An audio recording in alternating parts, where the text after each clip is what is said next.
खुशामदीद है बेटा। मेरी तरफ से पहले सारे बच्चों को सलाम।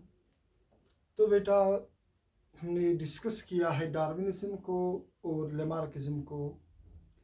तो उसके बाद जो आज का हमारा टॉपिक है, आज का हमारा टॉपिक दो छोटे छोटे से टॉपिक्स हैं। एक तो हम आज डिस्कस करेंगे जिसको हम बोलते हैं एडेप्टिव रेडिएशन।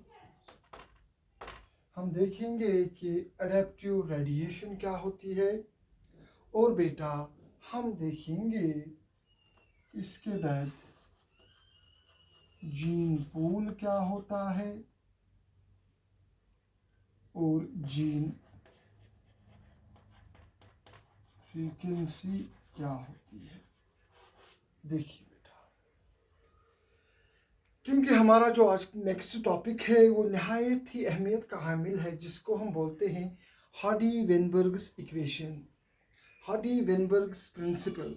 उसको समझने के लिए हमें पता होना चाहिए अडेप्टिव रेडिएशंस क्या है, और सबसे इम्पॉर्टेंट उसको समझने के लिए we should be familiar with the term gene pool और जीन फ्रीक्वेंसी क्या है। तो अडेप्टिव रेडिएशंस क्या है, उसके बाद हम देखेंगे जीन पूल क्या है, उसके बाद मैं आपको बताऊंगा कि जीन फ्रीक्वेंसी क्या है, उसके बाद हम देखेंगे बेटा हार्डी-वेनबर्ग्स प्रिंसिपल क्या है। तो अडेप्टिव रेडिएशन को समझने के लिए सबसे पहले आपको पता होना चाहिए कि अडेप्टेशंस क्या है। आप सब ने बेटा सुना होगा word adaptation. What is adaptation? When an organism comes into a new environment with new demands, with new requirements।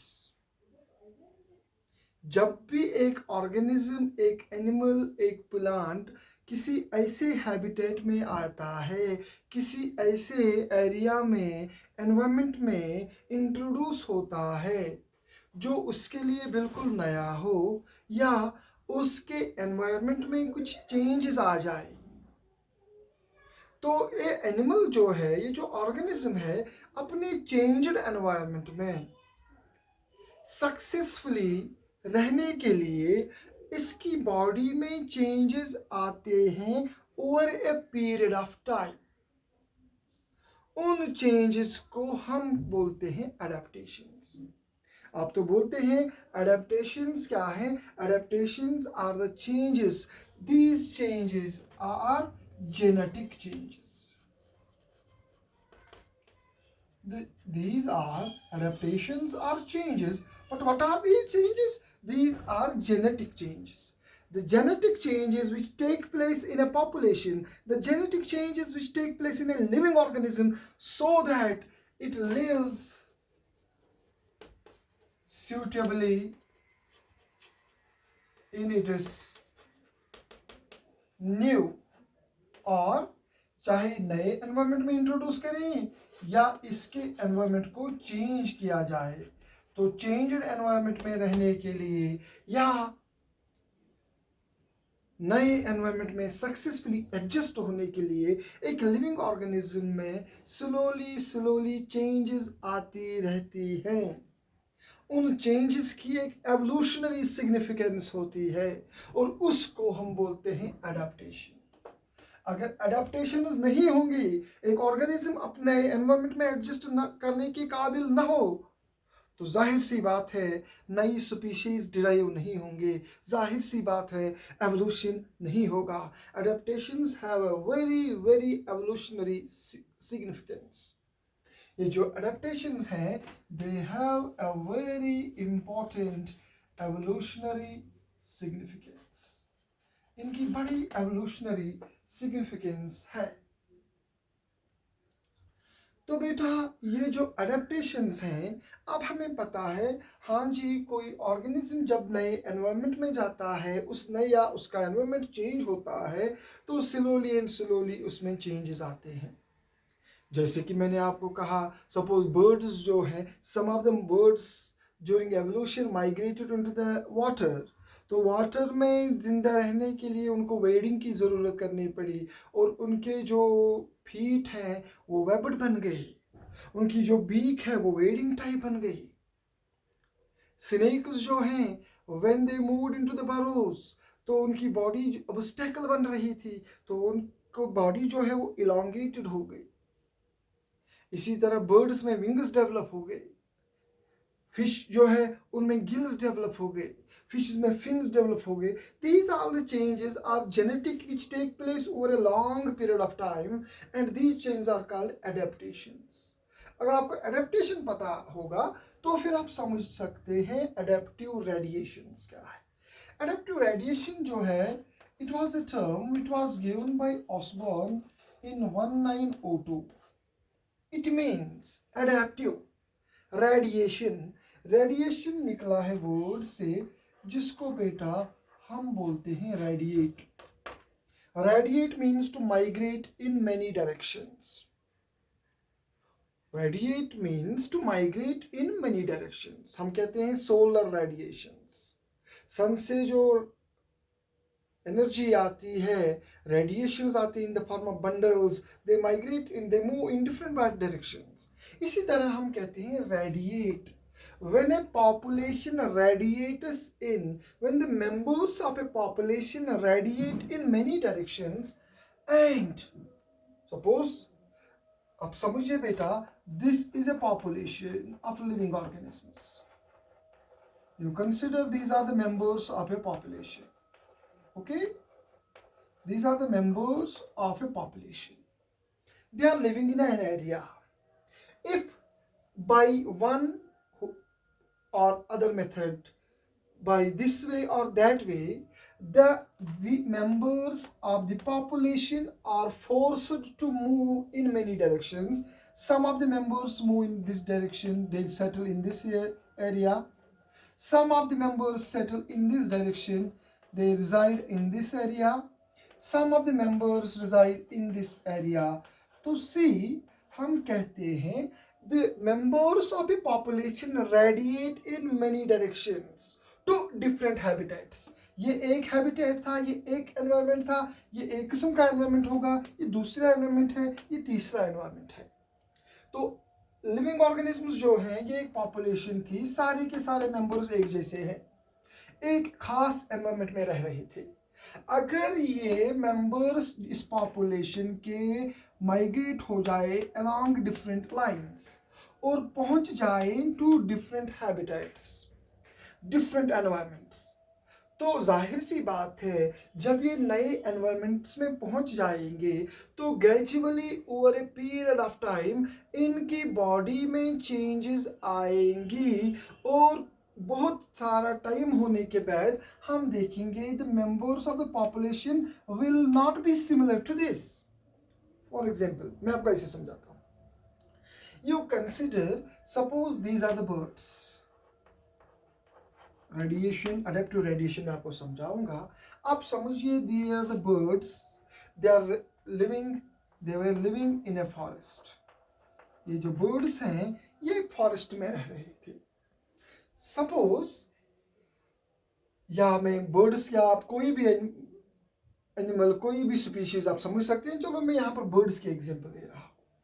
ये जो बर्ड्स थे ये एक फॉरेस्ट एरिया में रह रहे थे। मान लीजिए this forest caught a fire, इस जंगल में आग लग गई, या यहाँ पर वॉल्केनिक इरप्शंस हो गई, या यहाँ पर फ्लड्स आ गए, पूरा का पूरा फॉरेस्ट तबाह हो गया। अगर आप देखेंगे some of the birds, some of the members of this population migrate to the environment A, they migrate to the environment B, and some migrated to the environment C. Suppose ये कुछ birds यहाँ चले गए and this is a desert, और ये कुछ members दूसरे habitat में, एनवायरनमेंट में चले गए। सपोज दीज आर ग्रासलैंड्स, और सपोज बेटा कुछ मेंबर्स चले गए इस एरिया में, this is what we can say, suppose this is a wetland, this is a wetland. अब एक पॉपुलेशन के मेंबर्स डाइवर्ज हो गए डाइवर्ट हो गए, माइग्रेट हो गए to different along different lines. They radiated along different lines. See, there's a population here. Some members radiate in this direction, some members radiate in this direction, some in this, some in this, some in this. So we can say members of a population radiate in many directions.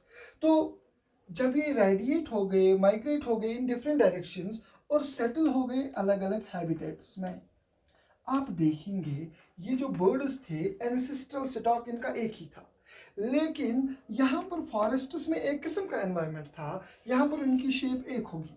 लेकिन जब ये desserts में जाएंगे तो desserts में दूसरी conditions होंगी, वहाँ पर फूड हैबिट्स इनके बदल जाएंगे, वहाँ पर इनके रहने का ठिकाना बदल जाएगा, वहाँ पर इनके प्रेडेटर्स चेंज हो जाएंगे, वहाँ पर इनका प्रे चेंज हो जाएगा। तो उस नए एनवायरनमेंट में एडजस्ट करने के लिए स्लोली इनमें चेंजेस आएंगे।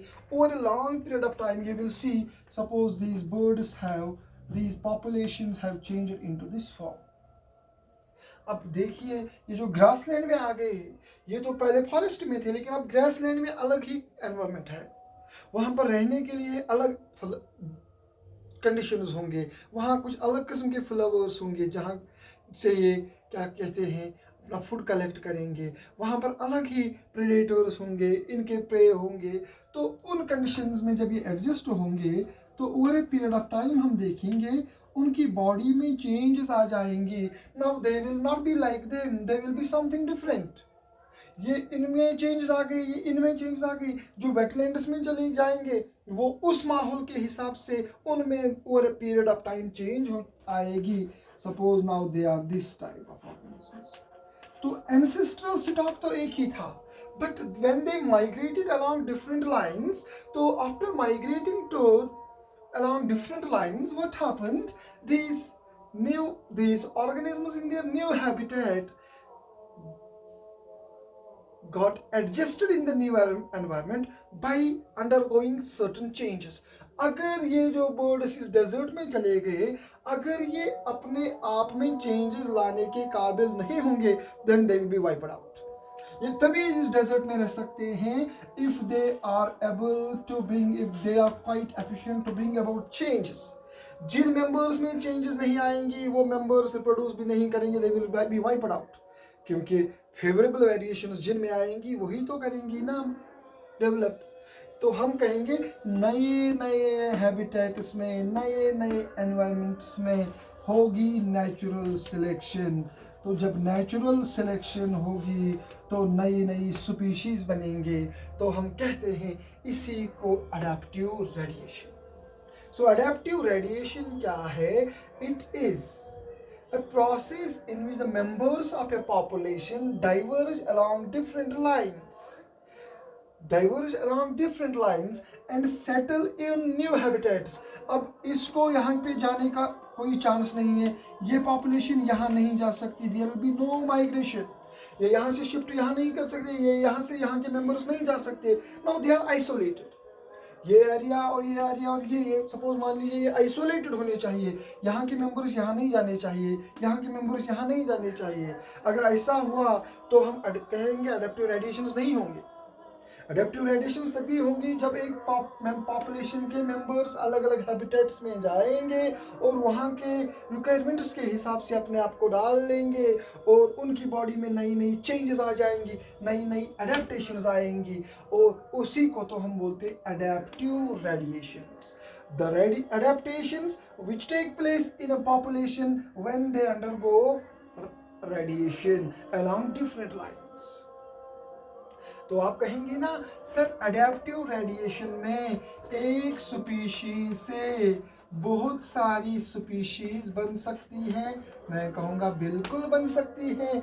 ए species, members of a species diverge along different lines and they give rise to many species, and these new species, they are geographically isolated. These species are, याद रखिए adaptive radiation में ये जो नई species होती हैं, these new species are geographically isolated. तो जब ये नए मेंबर्स geographically isolate हो जाएंगे तो नई स्पीशीज बनेगी और उस प्रोसेस को हम बोलते हैं एलोपैट्री। या हम इसको बोलते हैं बेटा allopatric सुपीसेशन। Speciation means formation of new species.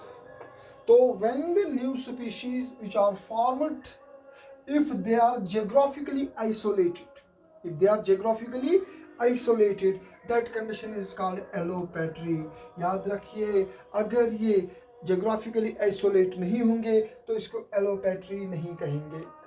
कभी कभी बेटा आप देखेंगे sometimes new species are formed but those new species live in a same area but they are reproductively isolated, उस वक्त उसको बोलते हैं sympatry।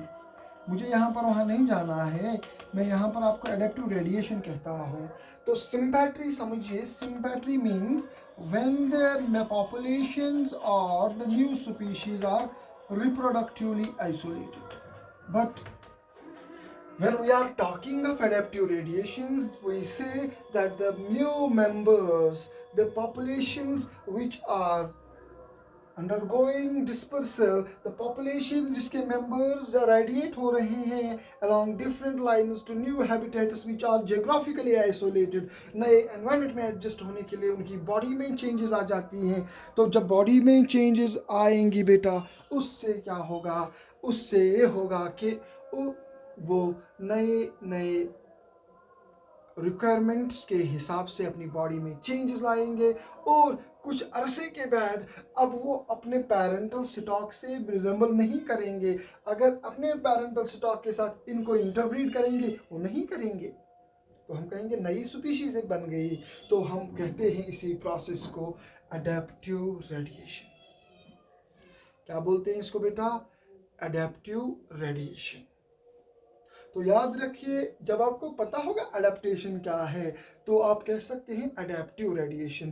तो this adaptive radiation has a very very evolutionary, very very great evolutionary significance. और याद रखिए, adaptive radiations are responsible for allopatry. It is responsible for the formation of those species which are geographically isolated. Is that clear? So this was about the adaptive radiation and adaptations.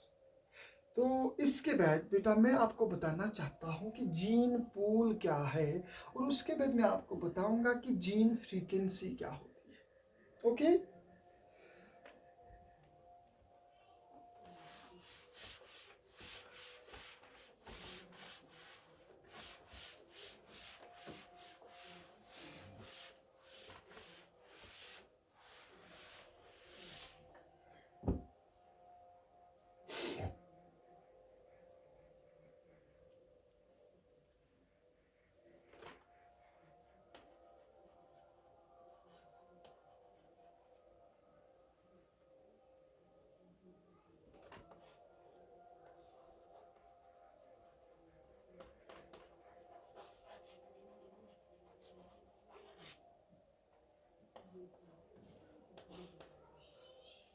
देखिए बेटा, gene pool क्या होता है? मैं कह सकता हूं बेटा, एक पॉपुलेशन में या एक लिविंग ऑर्गेनिज्म में जो भी क्वालिटीज होते हैं, जो भी कैरेक्टर्स होते हैं, all the characters present in a living organism or present in the members of a population, they are due to the presence of the genes. A gene may have one, two or many alleles. एक gene के दो या दो से ज्यादा alleles भी हो सकते हैं। आपको पता है कि the gene is responsible for the formation of a character. एक लिविंग ऑर्गेनिज्म में कौन सा कैरेक्टर होगा, उस कैरेक्टर के पीछे कोई ना कोई जीन होता है। जब हम कहते हैं एवोल्यूशन होता है, when we are talking of evolution, that means हम कहते हैं एक स्पीशीज से नई स्पीशीज बनती है। एक स्पीशीज के कैरेक्टर्स जो होंगे, suppose species A gives rise to species B, that means इस स्पीशीज के कैरेक्टर्स जो हैं स्पीशीज ए के वो स्पीशीज बी के कैरेक्टर्स के जैसे नहीं होंगे, तो हम ही कहते हैं ना उसी को स्पीसेशन। तो जब एवोल्यूशन होता है तो जाहिर सी बात है ये जो जीन्स होते हैं, जब कैरेक्टर्स चेंज हो जाते हैं, एक स्पीशीज दूसरी स्पीशीज बन जाती है, एक स्पीशीज ट्रांसफॉर्म हो जाती है दूसरी स्पीशीज में, तो कैरेक्टर्स ट्रांसफॉर्म हो जाते हैं। कैरेक्टर्स का ट्रांसफॉर्म होना ही तो है कि जीन्स ट्रांसफॉर्म हो गए, जीन्स चेंज हो गए। Is that clear? तो जीन पूल क्या होता है बेटा, याद रखिए जीन पूल हम बात करते हैं when we are talking of a sexually reproducing population, एक population which is sexually reproducing. एक सेक्सुअली रिप्रोड्यूसिंग पॉपुलेशन में sum total of all alleles और जीन्स, एक पॉपुलेशन जो है विच इज रिप्रोड्यूसिंग सेक्सुअली, जो एसेक्सुअल रिप्रोडक्शन ना करे, जो क्या करे सेक्सुअल रिप्रोडक्शन, उस पॉपुलेशन में उसके मेंबर्स में कौन कौन से जीन्स हैं, कौन कौन से एलील्स हैं, उन सारे एलील्स को, उन सारे जीन्स को कलेक्टिवली हम कहते हैं जीन पूल। तो जीन पूल, सपोज एक एरिया में एक पॉपुलेशन है सपोज कैट्स की, suppose this is a town, in this town there is a population of cats, उन कैट्स की पॉपुलेशन में जो भी उन कैट्स में एलील्स और जीन्स होंगे, उन सारे एलील्स और जीन्स को हम कहेंगे that is the gene pool. तो याद रखिए वो पॉपुलेशन जिनका जीन पूल चेंज होगा, दैट मीन जिनके एलील्स, जिनके जीन्स चेंज हो जाएंगे, और वो पॉपुलेशन जिनका जीन पूल चेंज न होता हो, चेंज नहीं होता हो। इसका मतलब क्या है? पॉपुलेशन का जीन पूल चेंज होना मतलब होता है पॉपुलेशन के कैरेक्टर्स चेंज होते हैं। पॉपुलेशन का जीन पूल चेंज न होने का मतलब है वो पॉपुलेशन जिसमें चेंजेस नहीं आती हैं। चेंजेस नहीं आने का मतलब है एडेप्टेशंस नहीं होंगे। जिस पॉपुलेशन में हम कहेंगे जीन पूल इजीली चेंज होता है, इसका मतलब है वो अपने नए हैबिटेट में इजीली एडजस्ट करेगी, इसका मतलब है उसमें नए नए कैरेक्टर्स इजीली डेवलप होंगे। इसका मतलब है जिस पॉपुलेशन का जीन पूल चेंज होगा इजीली, उसका मतलब है उसके कैरेक्टर्स चेंज हो जाएंगे इजीली, तो नए हैबिटेट में इजीली एडजस्ट कर सकेगी। और वो पॉपुलेशन जिसका जीन पूल चेंज नहीं होगा, उस पॉपुलेशन को हम कहेंगे इसमें नए कैरेक्टर्स आने की गुंजाइश बहुत कम है, तो ये नए एनवायरनमेंट में एडजस्ट होने के काबिल बहुत कम है। तो हम कह सकते हैं वो पॉपुलेशन जिसका जीन पूल इजीली चेंज होगा, वो पॉपुलेशन नई स्पीशीज प्रोड्यूस कर सकती है, उस पॉपुलेशन की एवोल्यूशनरी सिग्निफिकेंस होगी। एंट्रेंस के लिए बेटा, नीट के लिए जो बच्चे हैं वो याद रखेंगे, एवोल्यूशनरी सिग्निफिकेंस उसी पॉपुलेशन का होगा जिसका gene pool liable to change होता है। जिसका जीन पूल इजीली चेंज होगा वो पॉपुलेशन एवोल्यूशनरी सिग्निफिकेंट मानी जाती है, वो पॉपुलेशन डायनामिक मानी जाती है। उसी पॉपुलेशन को हम बोलेंगे डायनामिक, जिसका जीन पूल इजीली चेंज होगा। जीन पूल का मतलब क्या है? जीन पूल का मतलब है सम total of alleles and some total of genes present in A population. Is that clear? तो बेटा आपको याद रखना है जीन पूल इजीली चेंज होगा तो वो पॉपुलेशन डायनेमिक मानी जाती है, क्योंकि उसमें कैरेक्टर्स ट्रांसफॉर्म होने की चांसेस इजी है, तो नई स्पीशीज बनने के चांसेस भी ज्यादा है। अब आप कहेंगे sir what is gene frequency? Gene frequency को हम एलील फ्रीक्वेंसी भी बेटा कह सकते हैं। अब आप कहेंगे sir what is gene frequency? देखो बेटा, हमें हार्डी-वेनबर्ग इक्वेशन पढ़नी है, तो उसके लिए आपको समझना है जीन फ्रीक्वेंसी। फ्रीक्वेंसी आपको पता है, फ्रीक्वेंसी क्या होता है? number of a particular thing in the total. तो बेटा जीन फ्रीक्वेंसी को समझाने के लिए मैं बेटा आपको कह सकता हूं, suppose we have a population of cats, okay, in a population of cats, suppose I am studying the color of the cats, color. Some of the cats are black and some of the cats are white. Okay, suppose I have 1000 cats. Out of 1000 cats, or I can say I have 100 cats. मैं आपको ऐसे समझा रहा हूँ, I have 100 cats. Out of 100 cats, 99 are black and 1 cat is white. The allele which is responsible for black color, suppose that is the dominant allele, capital B, and the allele which is responsible for white color, that is the recessive allele.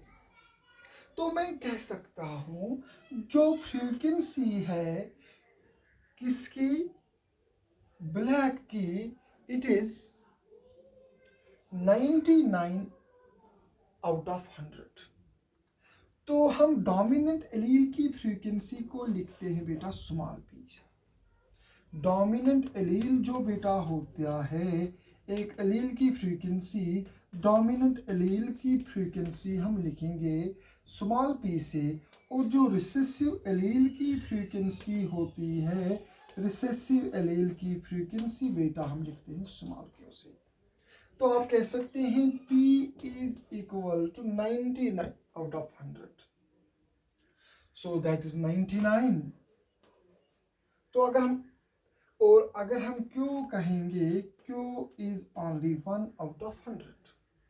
लेकिन हम इसको population genetics में dominant को small p से लिखते हैं, recessive allele की frequency P is, याद रखिए, P is frequency of dominant allele, while as small q is frequency of recessive allele.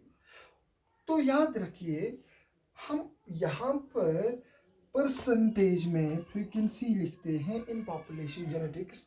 तो मैं लिख सकता हूँ 99 is 0.99 and 1 is equal to 0.01. तो अगर हम देखेंगे तो मैं कहूँगा frequency of dominant allele is 0.99, while as frequency of recessive allele is, population genetics में बेटा जब हम पॉपुलेशन जेनेटिक्स पढ़ते हैं वहाँ पर हम फ्रीक्वेंसी को परसेंटेज में डिनोट करते हैं. तो 99 को हम परसेंटेज में डिनोट करेंगे, सॉरी डेसिमल में डिनोट करते हैं, तो हम इसको लिखेंगे 0.99 और 1 को हम लिखेंगे 0.01. Is that clear? तो अगर आप देखेंगे टोटल कैरेक्टर तो हो जाएंगे, total frequency P plus Q is always equal to 1. तो मैं कह सकता हूँ 0.99 plus 0.01 is equal to 1. Is that clear? तो आप देखिए total frequency of the alleles, dominant allele small p, recessive allele small q. Total, see, this is frequency of dominant allele, this is frequency of recessive allele. Total number of alleles dominant and recessive. We are studying a color. तो याद रखिए जब भी हम यहाँ पर किसी colour को डिनोट करेंगे, किसी कैरेक्टर को डिनोट करेंगे, उसके डोमिनेंट जो उसकी डोमिनेंट एलील है उसकी फ्रीक्वेंसी को हम स्मॉल p से लिखते हैं, और जो रिसेसिव एलील है उसकी फ्रीक्वेंसी को हम स्मॉल q से लिखते हैं. तो p plus q it must be 1, because total में 100 ही तो होगा परसेंट. तो और अगर हम 100 को डिनोट करेंगे परसेंट पॉइंट में तो दैट विल बी 1. तो अगर हम इसकी देखेंगे 99 will be, and we can represent it 0.99 और Q को हम रिप्रेजेंट करेंगे 0.01 के साथ. तो उम्मीद है बेटा आपको समझ आया होगा कि जीन पूल क्या है और जीन फ्रीक्वेंसी क्या है। तो याद रखिए, gene pool means sum total of all the genes और alleles present in a population which is reproducing sexually. Is that clear? और जीन पूल हमने देखा जहां चेंज होगा वहां नए कैरेक्टर्स बनेंगे तो नई स्पीशीज बनेगी। और जीन फ्रीक्वेंसी हमने देखा, frequency of a particular allele, frequency of a particular gene. तो डोमिनेंट एलील की फ्रीक्वेंसी को हम कैपिटल पी में, स्मॉल पी में लिखेंगे, रिसेसिव एलील की फ्रीक्वेंसी को स्मॉल क्यू में लिखेंगे। तो नेक्स्ट लेक्चर में आपसे मुलाकात होगी, पढ़ेंगे हम Hardy Weinberg equation. Till then good bye. वमा अलैना इल्लल बलागुल मुबीन।